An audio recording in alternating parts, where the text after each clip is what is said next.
નમો હરિયંતાણમ, નમો સિદ્ધાણમ, નમો આયર્યાણમ, નમો વજ્જાયાણમ, નમો લોહે સૌવસાવણમ, એસો પંચનમુકારો સૌવ પાવપણાસણો, મંગલાણમ ચ સૌવેસી પરમં હવૈ મંગલમ. મંગલમ ભગવાન વીરો, મંગલમ ગૌતમ પ્રભુ, મંગલમ સ્થૂલભદ્રાદ્યા, જૈન ધર્મોસ્તુ મંગલમ. પ્રવચનનો વિષય છે અંતિમ આરાધનાનો અમૃતકુંભ, સંવેગ રંગશાલા ગ્રંથ. આજથી લગભગ 1000 વર્ષ પૂર્વે બનેલો, 4 મહાદ્વાર, 43 પેટાદ્વાર અને 10,000થી પણ વધુ ગાથાઓની અંદરમાં વહેંચાયેલો આ એક અદ્ભુત ગ્રંથ, જે સંવેગના રસને ખૂબ સરસ રીતે આપણી ઉપર વરસાવવાની તૈયારી કરે છે. જેમ પાણીના નળની નીચે જાઓ, માથું મૂકો અને એમાંથી કેવી સરસ મજાની ઠંડી પાણીની ધાર પડે, બસ આ ગ્રંથના સ્વાધ્યાય કરવા જાઓ, ગ્રંથની નિકટમાં જાઓ, ગ્રંથનો સ્વાધ્યાય બાજુની અંદરમાં રાખો અને સતત આપણને સંવેગના રંગનો અનુભવ થતો જાય. એક સંવેગના રંગનો ભીનો ભીનો અનુભવ આ ગ્રંથ દ્વારા આપણને જાણવા માટે મળે. અંતિમ આરાધના કરવા માટે જે વ્યક્તિ ઉપસ્થિત થયો છે, હવે એને પોતાના જીવનની અંદરમાં કેવા પ્રકારની પૂર્વ તૈયારીઓ કરવાની, કેવી એની પાસે સાધન સામગ્રીઓની જરૂરિયાત પડે, એ બધું જ આ ગ્રંથ દ્વારા જાણવા માટે મળે છે. એવું નથી કે મન થયું એટલે તમે ગમે ત્યારે આરાધના કરી શકો છો. એવું પણ નથી કે અંતિમ સમયની આરાધના અંતિમ સમયે કરવાની હોય ને ત્યારે આપણે સાવધાન બની જઈશું.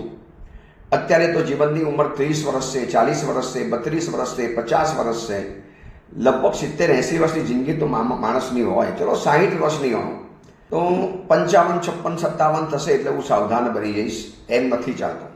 જે સમયે આપણે જાગ્યા, જે સમયે આ પ્રવચન સાંભળ્યું, જે સમયથી આપણને વાત કાનની અંદરમાં ખબર પડી કે આપણા માટે કોઈ પણ સમય એ અંતિમ સમય બની શકે છે, તો એ સમયથી એને પોતાની આરાધના કરવાની શરૂઆત કરવી પડે. અને આ ગ્રંથકાર મહાત્મા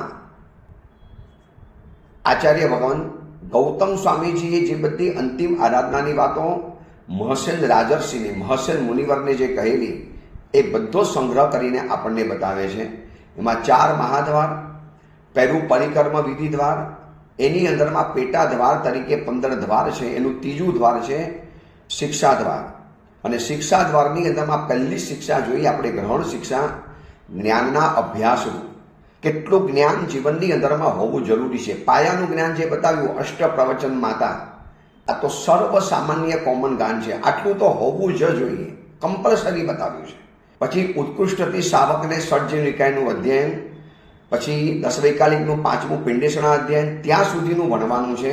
એટલે પછીમાં જીવિચાર, નવતત્વ, દંડક, કર્મગ્રંથ, 2 પ્રતિક્રમણ, 5 પ્રતિક્રમણના સૂત્રો, સ્થવનો, સજ્જાયો, સ્તુતિઓ, આ બધો સ્ટોક શાવક પાસે હોવો જોઈએ. અને આ બાજુ સમણ ભગવંતો માટે છે બિંદુસાર અધ્યયન, 14મા પૂર્વનું છેલ્લા અધ્યયન સુધીનું જ્ઞાન હોવું જોઈએ. હવે આ જ્ઞાન ઉપરની જે કથા બતાવી સુરેન્દ્ર દત્તની, કે એના ટોટલ 22 ભાઈઓ, 21 ભાઈઓ કશું ભણ્યા નહીં, તો આબરૂ ગઈ.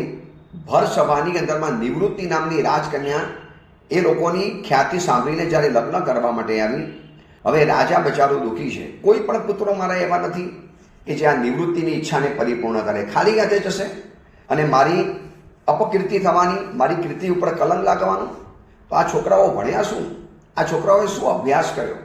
અને એ સમયની અંદરમાં કલાચાર્યને કહે છે કે કલાગુરુ, તમે આ લોકોને ભણાવ્યું નહીં, હું તો તમારા ભરોસે બેઠેલો હતો. અને કલાગુરુએ કીધું, સાહેબ હું તો ભણાવવા તૈયાર હતો, હું તો ભણાવતો હતો જ, પણ ભણતી વખતે છોકરાઓ માટે કડક તો થવું પડે, થોડાક સ્ટ્રિક્ટ થવું પડે, થોડાક માર વગેરે પણ મારવો પડે. અને આપે મને કીધેલું કે છોકરાઓને કોઈ પણ હિસાબે ભણાવી ગણાવીને તૈયાર કરો, પરંતુ રાજન એમની માતાઓ મારી ઉપર ભડકે, માતાઓ મારી ઉપર ગુસ્સે થાય, એટલે પછી મેં ઉપેક્ષા કરવાનું શરૂ કર્યું. રાજા જ્યારે હતાશ છે ત્યારે મંત્રી કહે છે કે સાહેબ હજી તમારો એક દીકરો બાકી છે, સુરેન્દ્ર દત્ત. અને રાજાને પુરાવા સાથે જ્યારે બતાવ્યું કે આ તમારો દીકરો છે અને હવે જ્યારે એનો વારો આવ્યો છે ત્યારે બાકીના બીજા બધા ભાઈઓના પેટમાં તેલ રેડાયું. આ લઈ જવાનું ચોક્કસ આને અભ્યાસ કર્યો છે અને ગુરુનો માર પણ ખાધો છે, ગુરુનો ઠપકો પણ ખાધો છે. આની માતાએ તો ગુરુને એમ કીધેલું કે કડકમાં કડક થજો પણ મારા દીકરાને ભણાવજો, મારા દીકરાને કાચું નહીં ભણાવતા.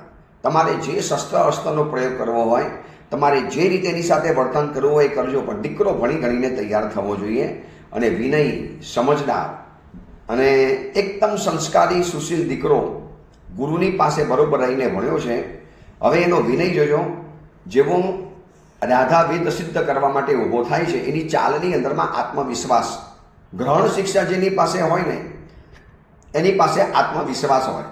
મને આવડે છે, હું કરી શકું છું, મને ફાવે છે, આઈ કેન ડુ ઇટ, મને બધું જ ફાવે છે, આવો એક આત્મવિશ્વાસ છલકતો હોય. પોતાના માતા પિતાની પાસે ગયો, પગે લાગીને એમના આશીર્વાદ લીધા. બાકીના 21 ભાઈઓને આવી ખબર પણ નથી પડી. પછી પોતાના કલા ગુરુ પાસે ગયો, એમના પણ 2 હાથેથી 2 પગને પકડી અને આશીર્વાદ માંગે છે કે ગુરુદેવ આપે શીખવાડેલી શિક્ષા એનું આજે મારે પરિણામ બતાવવાનું છે. ગુરુએ પણ આશીર્વાદ આપ્યા, બધા જ વડીલોના આશીર્વાદ લીધા. બાકીના પોતાના મોટા ભાઈઓ 21 ભાઈઓને પણ હાથ જોડ્યા. એ લોકો તો મસ્કરી કરે છે, મજાક કરે છે, હવે હું નહીં તો તું પણ નહીં, એનું ધ્યાન ભંગ કરવાની કોશિશ કરે છે. પરંતુ એકાગ્ર બનીને 2 પલ્લા ઉપર પગ મૂકી દીધો, બાણ લીધું, ઊંચે પકડ્યું, નજર નીચી છે અને ઉપર 7 ચક્ર સતત ઘડિયાળના લોલકની જેમ ફર્યા કરે છે. કયા સમયની અંદરમાં આવે એ ખબર નથી. કલાકે પણ આવે, અડધી મિનિટે પણ આવે, અડધા કલાકે પણ આવે અને 3 કલાકે પણ આવે. એકાગ્ર બનીને 21 ભાઈઓની મજાક, મસ્કરી, ઠઠ્ઠા, આ નહીં કરી શકે, શું કરવાનો હતો, આપણે ન કર્યું, આ શું કરવાનો હતો, આવી મજાક મસ્કરીની વચની અંદરમાં એને રાધાવેદ સિદ્ધ કરી બતાવ્યું. રાધાવેદના કાણામાંથી બાણ પસાર કરી લીધું. તાળીઓનો વરગડાટ થયો. ગુરુઓની આંખમાંથી અશ્રુ સરકી પડ્યા. એની મા જે મંત્રીની દીકરી છે એ પણ ખુશ થઈ ગઈ, પિતા પણ ખુશ થઈ ગયા. ચલો એક પુત્રએ તો મારી લાજ રાખી અને નિવૃત્તિ કન્યાના લગ્ન એની સાથે થયા અને બાકીના 21 ભાઈઓ હાથ ઘસતા રહી ગયા. હવે 21 ભાઈઓ પસ્તાય છે. આપણે પણ ભણી લીધું હતું, આપણે પણ ભણ્યા હતો, આપણે પણ ગુરુના સેવાની અંદરમાં રહીને ગ્રહણ શિક્ષા કરી લીધી હતો, આપણે મજાકમાં રહ્યા, મજાક મસ્કરી કરવાની અંદરમાં રહ્યા, મોજ મજા કરવા રમાયા. આપણી મમ્મીઓએ પણ આપણું એટલું ધ્યાન ન રાખ્યું. હવે શું થવાનું, જે થયું એ થઈ ગયું. આ કથા બતાવી અને આ શાસ્ત્રકાર આપણને કહે છે કે આ રીતે ગ્રહણ શિક્ષાની અંદરમાં એટલે કે જ્ઞાન ભણવામાં સદા ઉદ્યમ કરવો જોઈએ. આજે પણ હું માતા પિતાને કહું છું કે થોડુંક સ્કૂલનું ગૌણ કરો, થોડા ટ્યુશનનો આગળ પાછળ કરો. તમારા બાળકને સ્કૂલ ટ્યુશનની દુનિયામાં આટલું બધું વ્યસ્ત નહીં બનાવી દો, એને તમે એ દુનિયાનો ગુલામ નહીં બનાવી દો અને થોડુંક આ ગ્રહણ શિક્ષાનું જ્ઞાન મેળવવા દો. આ 5 પ્રતિક્રમણ, આવી જીવિચાર, અષ્ટપ્રવચન માતા, ષડજીવાય નિકાય અધ્યયન, આવી પિંડેશના અધ્યયન, આવા શાસ્ત્રીય શબ્દોનો પરિચય, શાસ્ત્રીય બાબતોનો પરિચય, એના જીવનનું કલ્યાણ કરવાનું છે. એકલું ધ્યેય એક જ રાખવાનું, બસ દીકરા ભણા જાઓ, ભણને જાઓ, ભણે જાઓ, ભણતા જ જાઓ. કેટલાય પરિવારોના દીકરા દીકરીઓને પૂછીએ કે પાઠશાળા કેમ નથી આવતા? સ્કૂલ, પછી ટ્યુશન, પછી ક્લાસીસ, પછી બીજી અધર એક્ટિવિટીઝ, ડાન્સ ક્લાસ ને, કુકિંગ ક્લાસ ને, ફલાણા ક્લાસ ને, હોકી ક્લાસ, ટીટી ક્લાસ, ક્રિકેટના કોચિંગની અંદરમાં જવાનું અને એમાં જિંદગી આખી પસાર કરી નાખે. એ લોકોને પસ્તાવો પણ નથી થતો માતા પિતાને કે અમે શું કરી રહેલા છે. અમે છોકરાના ભવિષ્ય સાથે કેટલું મોટું ખેલવાડ કરીએ છીએ, છોકરાના ભવિષ્યની સાથે કેટલી મોટી એક તમે રમત રમી રહેલા છો. અને ભાઈ તમારા કુલમાં આવ્યો છે, તમારી જવાબદારી છે કે પરંપરાનું જ્ઞાન તમારે એને આપવું જોઈએ. એને ગુરુવંદન પણ ના આવડે, ગોચી વરાવતા ના આવડે, ગોચી માટીના શબ્દો ના આવડે, એને સાધુ જીવન કે સાવક જીવનના કોઈ શબ્દોનો પરિચય ન થાય તો પછી શું કરવાનું? આવી ગ્રહણ શિક્ષા લીધે એકલું સ્કૂલની દુનિયામાં અને સ્કૂલનું ભણીને પણ કયા માણસો મહાન બની ગયા છે. કદાચ સંસારની સિદ્ધિઓ મળશે પણ પરભવનું શું, આવતા ભવનું શું, આપણે એને પણ ગૌણ કરવાનું નથી કહેતો. સ્કૂલનું પણ ભણવું જરૂરી છે, સંસારમાં રહેવું છે, વર્તમાન સંયોગો મુજબ એજ્યુકેશન લેવું જરૂરી છે, પરંતુ સાથે સાથે ગ્રહણ શિક્ષા આપો. આ સુરેન્દ્ર દત્તાનો આત્માનું કલ્યાણ થઈ ગયું. હવે બીજા નંબરની શિક્ષાનું આપણે જોવું છે આ સેવન શિક્ષા. ગ્રહણ શિક્ષા એ જો જ્ઞાન સ્વરૂપ છે તો આ સેવન શિક્ષા એ ક્રિયા સ્વરૂપ છે. જ્ઞાન અને ક્રિયા બંને વસ્તુ જીવનમાં સાથે જરૂરી પડશે. આજે એવા કેટલાક નિશ્ચયના મતવાળા છે જે લોકો નિશ્ચયની પરોપણા કરે. એ લોકો કે ખાલી જ્ઞાન મેળવી લો, જ્ઞાનને જાણો, આત્મ સ્વરૂપમાં આવો, આત્મરમણતાને લઈ આવો, વિભાવ દશાને જવા દો, સ્વભાવ દશાની અંદરમાં આવી જાઓ. બસ તમે આત્મ સ્વરૂપનું ચિંતન કરો, આત્માની પરિણતિનો વિચારો. જંગલમાં જાઓ, ગુફાઓની અંદરમાં જાઓ, એવા ઝાડ નીચે બેસી જાઓ, એવા જંગલની અંદર જઈને તમે ધ્યાન ધારા શરૂ કરો. છે આજે એવો મત ચાલે છે કે એવા મહાત્માઓ પણ છે, એવા સાવકો પણ છે, એવા પંડિતો પણ છે, એવા સાધ્વીજીઓ પણ છે અને એવા કેટલાક ગુરુઓ પણ છે કે જે આવી એકલી જ્ઞાનની શુષ્ક વાતોની અંદરમાં સમાજને કંઈક ઉલટા રસ્તે લઈ જઈ રહેલા છે. એ આવી રીતે જ્ઞાન શિબિર, ધ્યાન શિબિરો કરે, કોઈ પર્વતની ચોટી ઉપર, કોઈ પર્વતની શિલા ઉપર લઈ જાય, આંખ બીછીને બેસી જવાનું, આત્મ સ્વરૂપનું ચિંતન કરો, પોતે બોલતા જાય, આપણો આત્મા, બરોબર એનું ધ્યાન કરો, આત્માને સ્વરૂપને વિચારો. તમારે શુભ ભાવમાંથી શુદ્ધ ભાવની અંદરમાં જવાનું, આત્મ પરિણતિનો વિચાર કરો, વિભાવ દશાને છોડો અને આત્માની અનુભૂતિ કરતા જાઓ. બસ આત્માની અનુભૂતિ થવી જ જોઈએ. જરૂરી છે, એ બધું ના નથી, એ બધું છે માત્ર જ્ઞાન નહીં, એટલે કે ગ્રહણ શિક્ષા છે. અહીંયા સ્પષ્ટ લખ્યું છે કે આ સેવન શિક્ષા વગરની ગ્રહણ શિક્ષા કોઈ કહેતા કોઈ કામની નથી. જ્ઞાન ભણ્યા પછી જો ક્રિયા જ નહીં ગમે, સામાયિક, પ્રતિક્રમણ, પૂજા, ગુરુવંદન, પચકાણ, તપસ્યા, વડીલોનો વિનય, રિસ્પેક્ટ, આદર, ઉચિત સ્થાન, જો આ બધું તમને નહીં ગમે ને તો પછી ગ્રહણ શિક્ષા પણ કોઈ કામની નથી. ક્રિયાકલાપ સ્વરૂપ, ક્રિયાના સમૂહ સ્વરૂપ એ ક્રિયાને આ સેવન શિક્ષા કહેવાય છે. આ અને સ્પષ્ટ શબ્દ સમજો, હું મારા ઘરનું નથી કહેતો, અહીંયા લખેલા પાકરું શ્લોકનો ગુજરાતી અનુવાદ કરું છું. આ સેવન શિક્ષા વિના એટલે કે ક્રિયાઓ વિના, ક્રિયા સ્વરૂપ આ સેવન શિક્ષા છે. એટલે કે આ સેવન શિક્ષા વિના જંગલની અંદરમાં ઉગેલા માલતી પુષ્પની જેમ અથવા તો વિધવાના રૂપની જેમ બધો જ ગુણ સમૂહ રૂપ ગ્રહણ શિક્ષા નિષ્ફળ જાય છે. ગમે એટલું ભણ્યા હો, ગમે એટલા જ્ઞાનીઓ, ગમે એટલા ચોપડા ફાડ્યા, ગમે એટલી તમે ડિગ્રીઓ લીધી, તમે ગમે એટલા આગમ ગ્રંથો કે શાસ્ત્રો પર શાસ્ત્રો ભણી ગયા, ન્યાય વિશારદ, પ્રાકૃત વિશારદ અને નવ્ય ન્યાય, બધા તમે પ્રાચીન ન્યાય, નવ્ય ન્યાય બધાની અંદર માસ્ટર બ્લાસ્ટર બની ગયા, પણ આ સેવન શિક્ષા જરૂરી છે. ગુરુની સેવા, ગુરુની વૈયાવચ, ઉચિત કર્તવ્ય, ગોઠવી પાણી જમવું, સાવકોની ભક્તિ કરવી, સુપાત દાન કરવું, સામાયિક, પૂજા, પ્રતિક્રમણ, આ બધી ક્રિયાઓ પણ ગમવી જોઈએ. હવે જે એકલો જ્ઞાન ક્રિયાની અંદરમાં જાય છે ને, એ તો શું કે ક્રિયાઓ તો આપણે બહુ કરી, આ સુધીની અંદરમાં એટલા બધા ઓઘા લીધા ને કે મેરુ પર્વત પણ આખો ઢંકાઈ જાય. તો બાબા તમે એટલા બધા પણ લગ્નો કર્યા છે, એના મીંઢરથી આખા 10 મેરુ પર્વત ઢંકાઈ જાય. જો તમને ક્રિયા જ તમને એલર્જી હોય તો તમે આવી જો પ્રરૂપના કરતા હો કે એટલા બધા ઓઘા લીધા છે કે મેરુ પર્વત જેટલા ઓઘા થઈ ગયા, તો ભાઈ લગ્ન પણ એટલા બધા કર્યા છે ને કે આવા 10 મેરુ પર્વત ખડકાઈ જાય એટલા બધા મીંઢરો આ સુધીમાં હાથમાં બાંધ્યા છે. તો હજી વાસનાઓ શાંત થઈ, તોય હજી વિષયોની ઈચ્છાઓ ઓછી થઈ છે. કરતા જાઓ, કોશિશ કરતા જાઓ, એક દિવસ આપણો આવશે. એટલે જ્ઞાન જરૂરી છે એટલા માટે પહેલાં બતાવ્યું, પણ ગ્રહણ શિક્ષા વગરનું આ સેવન શિક્ષા માલતી પુષ્પની જેમ, જંગલમાં ઉગેલું એક માલતી પુષ્પ અતિ સુગંધી હોય, અતિ સુગંધી, પણ એવા જંગલમાં ઉગ્યું છે કે જેમાં માનવોને કશું કામ જ ન લાગે. એ માલતી પુષ્પ માનવો માટે કોઈ કામનું નથી. અથવા તો એકદમ સુંદર રૂપવાળી સ્ત્રી પણ વિધવા છે, શું કરવાનું વિધવાને? પતિનું સુખ નથી, પતિ એને મળવાનું નથી, પતિ એની પાસે આવવાનું નથી. તો અહીંયા બે ઉપમા બતાવી કે વિધવાનું રૂપ જેમ નિષ્ફળ છે, જંગલમાં ઉગેલું માલતી પુષ્પ જેમ નિષ્ફળ છે, એમ ગુણોનો સમૂહ રૂપ ગ્રહણ શિક્ષા આ સેવન શિક્ષા વગરની નકામી છે. આ સેવન શિક્ષા કેટલી બધી જરૂરી છે. હવે આ સેવન શિક્ષા મન, વચન અને કાયાથી, મન વચનથી ક્રિયારૂપ સમ્યક આચરનારને જ ગ્રહણ શિક્ષા પ્રગટે છે. ગ્રહણ શિક્ષા પણ એને જ પ્રગટે. હવે માનો જ્ઞાન પણ ભણવું છે ને તો પહેલાં ગુરુનો વિનય નામની ક્રિયા કરવી પડે છે. એટલે પહેલાં તો જ્ઞાન ભણવા માટે પણ ક્રિયા પહેલાં જરૂરી પડી ને, કે મારે મારા ગુરુ પાસે ભણવું છે, મારે કંઈક જાણવું છે, તો મારે મારા ગુરુનો વિનય કરવો પડ્યો, ઔચિત્ય કરવાનું, ગુરુનો રિસ્પેક્ટ કરવાનો. તો આ બધું આ સેવન શિક્ષા કહેવાય છે.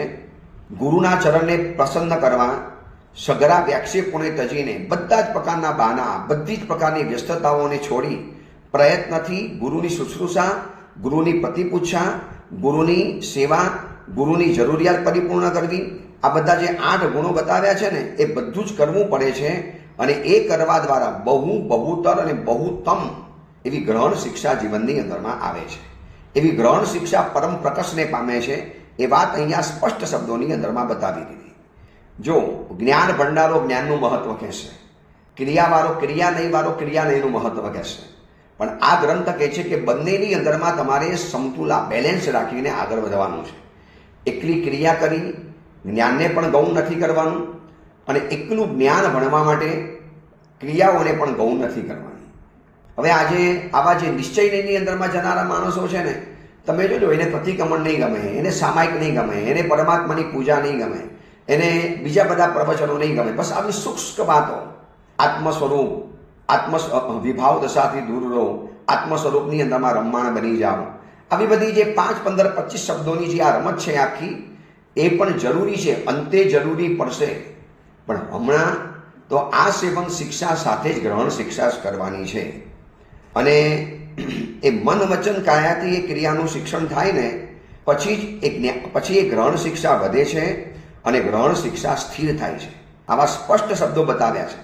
ગ્રહણ શિક્ષા ભણ્યા પછી ક્ષણ પ્રત્યેક ક્ષણે મન વચન કાયાની ક્રિયાઓથી જો એનું આ સેવન થાય તો જ એ ગ્રહણ શિક્ષા વધે છે અને ગ્રહણ શિક્ષા સ્થિર થાય છે. તેથી આ સેવન શિક્ષા હોય તો જ એના પ્રભાવે ભવ્ય જીવોને ગ્રહણ શિક્ષા પ્રાપ્ત થાય છે. આ સેવન શિક્ષા ન હોય અને જો વિદ્યમાન ન હોય તો ગ્રહણ શિક્ષા પણ નાશ પામી જાય છે. એવાની જ્ઞાન શું કરવાનું? જેની પાસે જ્ઞાન ક્રિયામાં ઉતરતું જ નથી, જે જ્ઞાન ક્રિયામાં પરિણમતું જ નથી. મને એટલી ખબર છે કે આગ લાગે તો મારે ભાગી જવાનું. આ જ્ઞાન મારી પાસે છે કે આગ મને બારશે, આગ મને જલીને ખતમ કરી નાખશે. હવે એવી આગની અંદરમાં આવે તો મારે ભાગી જવાનું. આવું મારી પાસે જ્ઞાન છે. પણ હું જો દોડવાની ક્રિયા ન કરું તો એ જ્ઞાન મારા માટે શું કરવાનું? જ્ઞાન નકામું જ ગયું મારું. એવી રીતે જ્યારે તમને ખબર છે કે રાત્રિ ભોજન કરવું એ પાપ છે, મારો આત્મા શુદ્ધ સ્વરૂપી છે, મારો આત્મા સર્વ પ્રકારના કર્મ કલંકોથી રહિત છે, આવું જાણ્યા પછી હું જો એને ક્રિયાની અંદરમાં આચરણ ન કરું, એને ક્રિયાની અંદરમાં ન ઉતારું તો એ મારું જ્ઞાન શું કરવાનું?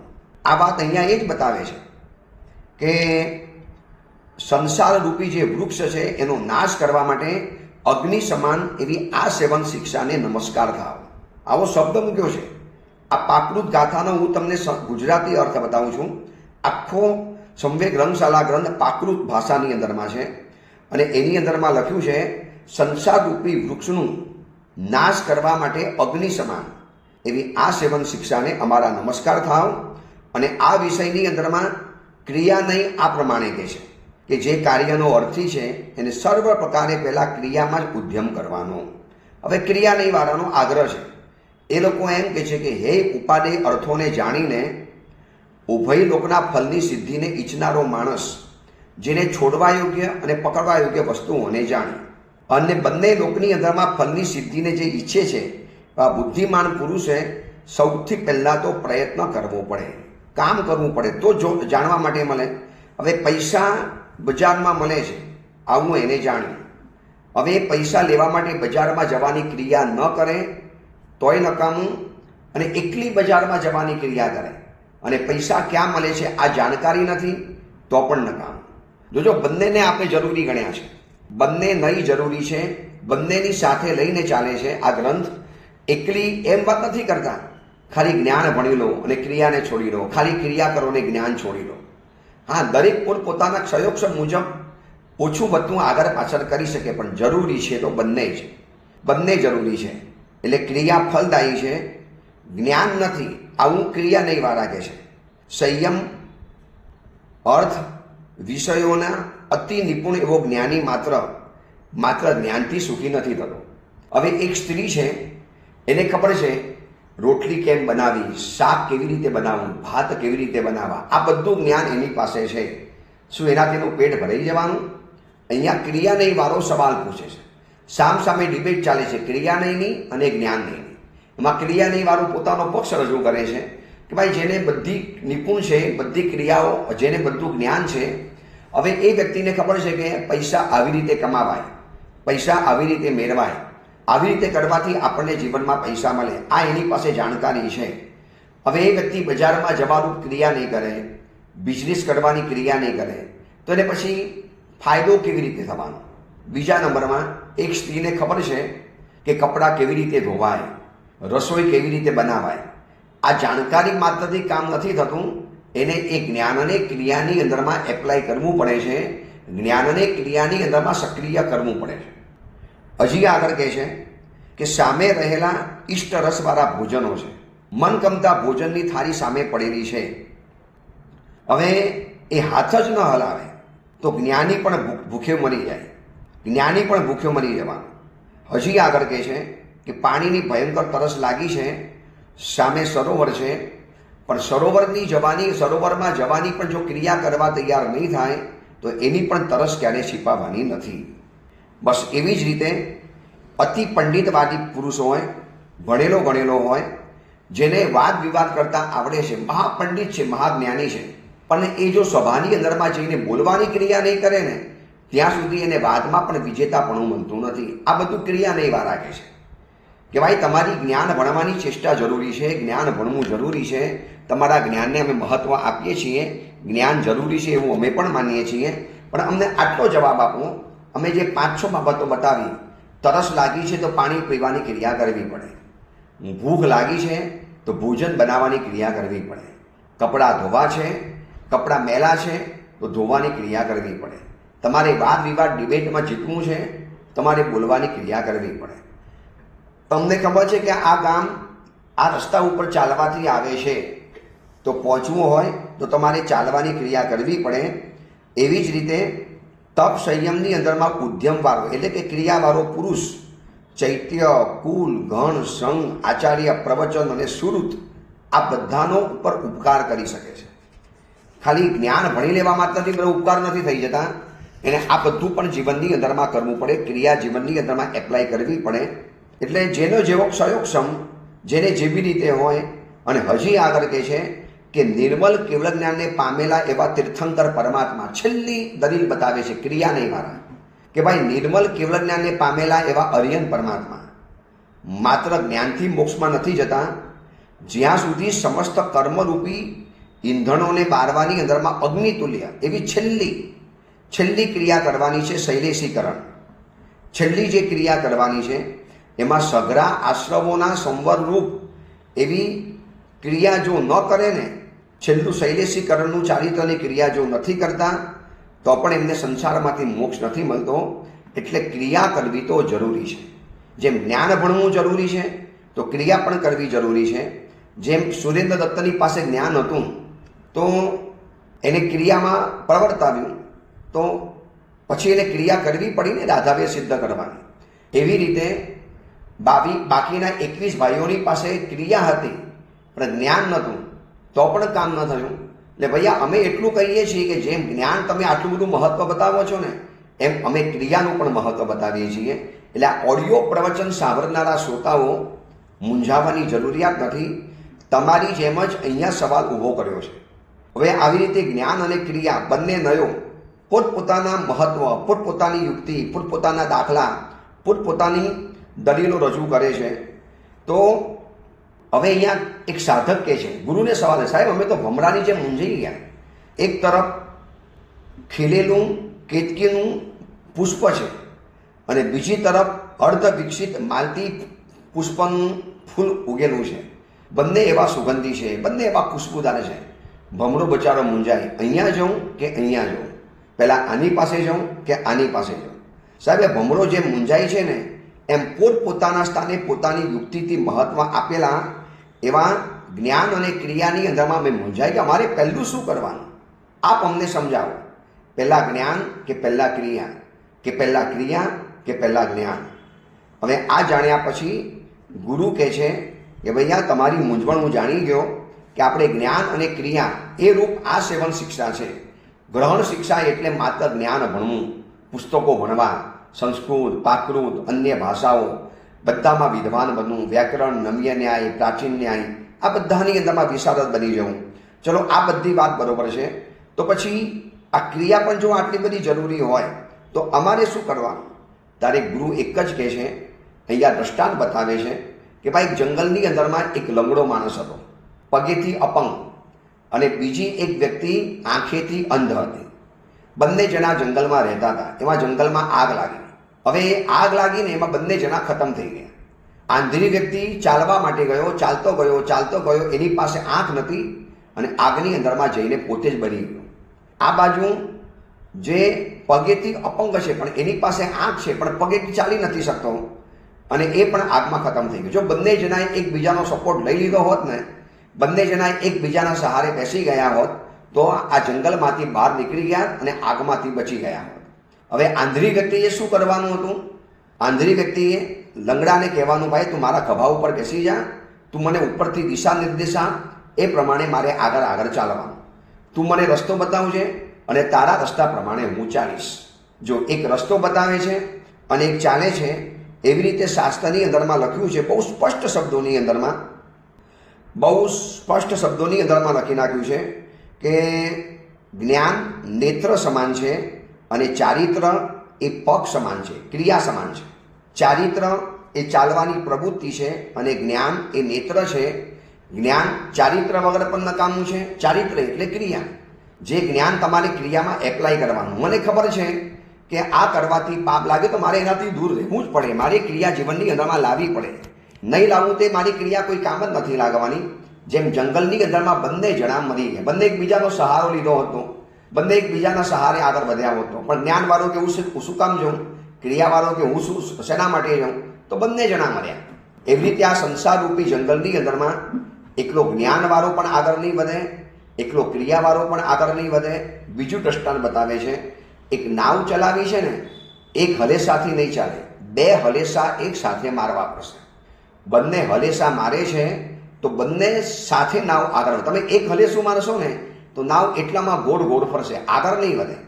બંને હલેસા મારો છો તો જેમ નાવ આગળ વધે છે, એવી રીતે જ્ઞાન અને ક્રિયા આ બંનેના હલેસા મારવાથી અને આ બંને દ્વારા, એટલે કે એક ચક્રથી રથ નથી ચાલતો. એવી રીતે એકલો આંધળો કે એકલો લંગડો એ બંને વ્યક્તિઓ પહોંચી નથી શકી. બંને જણા એકબીજાની સાથે થઈ ગયા હોત તો બંને જણા પહોંચી જાત. બસ એવી રીતે આ મહાત્મા કહે છે કે જ્ઞાન અને ક્રિયા આ બંનેનો સુભગ સંયોગ જો જીવનની અંદરમાં થઈ જાય, એવી આ સેવન શિક્ષા જીવનની અંદરમાં જો આવી જાય, ગ્રહણ શિક્ષા અને આ સેવન શિક્ષા બંનેનો સમન્વય. આજે એવું છે કે અતિશય ભણેલો હોય છે ને એને વિનય નથી ગમતો, અને જે વ્યક્તિ વિનય છે એને જ્ઞાન ભણવું નથી ગમતું, કે હું તો વૈયાવચ કરીશ, હું તો ભક્તિ કરીશ, આપણું આમાં કામ નહીં. એમ નહીં, તમને ક્ષયોક્ષમ વધારે ક્રિયામાં છે, આ સેવન શિક્ષામાં છે, થોડી ઘણી તો તમારે ગ્રહણ શિક્ષા કરવી પડશે. તમે એમ કહો ને સંપૂર્ણ નિગ્લેક્ટ કરો ને સંપૂર્ણ એની ઉપેક્ષા કરો ને તમે એના પ્રત્યે પછી ધ્યાન જ ના આપો તો ન ચાલી શકે. આ ચર્ચા બહુ જરૂરી છે, કારણ કે ઘણી જગ્યાની અંદરમાં આની ડિબેટ થતી હોય છે. આજે આવા નિશ્ચયનીવાદીઓ છે, આવા નિશ્ચયનીવાદીઓના ચોમાસા પણ થતા હોય છે, એની શિબિરો પણ થતી હોય છે, એના પ્રવચનો માલાઓની આયોજના પણ થતી હોય છે, એના પુસ્તકો મેગેઝિનો બહાર નીકળતા હોય છે. બહુ સમતુલા રાખીને આગળ વધવા જેવું છે. આપણે જ્ઞાનને પણ ખોટું નથી કહેતા, ક્રિયાને પણ ખોટું નથી કહેતા, ઉભય પક્ષે બંનેને સાથે લઈને ચાલો. કોઈક વ્યક્તિ એમ કે બસ હું તો મારી રૂમમાં બેસીને હું મારા આત્મ સ્વરૂપની ચિંતન કરીશ, હું પૂજા નથી કરતો, સામાયિક પ્રતિક્રમણ આ બધું મને નથી, હું મારા છે ને આત્મ સ્વરૂપના ધ્યાનની અંદરમાં લીન બની જાઉં છું. પછી કલાકોના કલાકો મારા આત્મતત્વનું ચિંતન કરું છું, મારા આત્મ સ્વરૂપનું વિચારણા કરું છું, હું આત્માની અનુભૂતિ કરવાની કોશિશ કરું છું. તો એ બધું પણ નકામું. એ બધી ભાઈ ખોખલી વાતો છે. તમારે ક્રિયા જે કરવાની છે તો કરવી જ પડે છે. જેમ આપણે એક્ઝામ્પલ વગેરે સાથે જોયું, આ અંગેની બીજી મહત્વની વાત જાણવા જેવી છે, એ વાત આપણે આવતીકાલે કરીશું. એ જ મંગલ કામના મંગલ ભાવના. જીનાગના વિરુદ્ધ કાંઈ પણ બોલાયું હોય તો મિચ્છામી દુક્કડમ.